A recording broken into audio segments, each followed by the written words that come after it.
d'un seul cœur, d'une seule voix, nous proclamons haut et fort que cette série de nominations qui vient de combler le vide tant décrié depuis des années à la Cour portera la justice haïtienne à relever certains défis auxquels elle fait face. Qui peut lancer la première pierre? Sa grandeur, quotidiennement en contact avec son environnement, le juge sait qu'il ne doit pas céder au courant des passions qui emportent ses concitoyens. Mais, fidèle à son serment, d'office, il doit, en son âme et conscience, ne répondre qu'à la loi et dispenser à chacun la pleine mesure de justice dont une institution humaine serait capable. Par un raidissement de tout son être, il s'élève alors au-dessus du conflit qui s'agite devant lui et mettant en balance le bien public et le droit de l'accusé, il fait abstraction des personnes comme des parties pour enfin décider à la lumière du seul intérêt supérieur de la nation. À vous, femmes haïtiennes, organisation de femmes qui avez toujours combattu pour être représentées dans toutes les sphères de la fonction publique, sachez que vous y êtes dignement. Et en dépit de cette importance capitale, c'en est peut-être même la cause principale, la Cour de cassation a fonctionné depuis 2004 et jusqu'à la fin de 2011 sans président titulaire et avec un minimum de juges,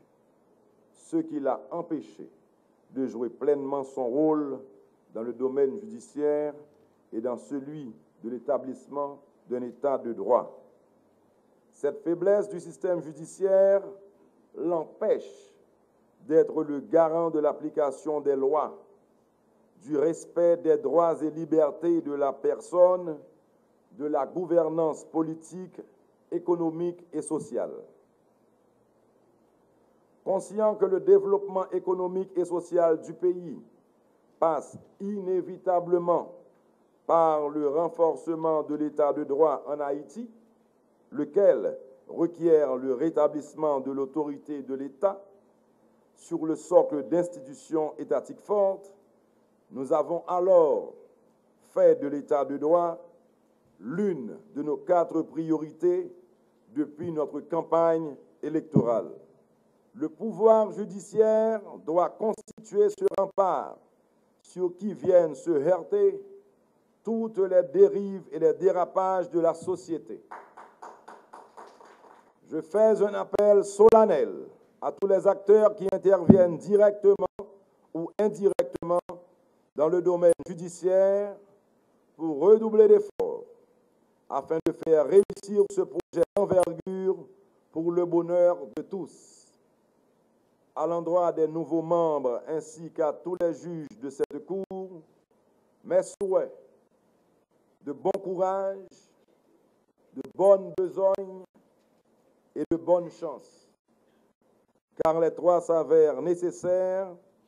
pour accomplir la tâche titanesque, incommensurable, qui attend la Cour de cassation. Il est grand temps que le pouvoir judiciaire ne soit plus traité en parent pauvre,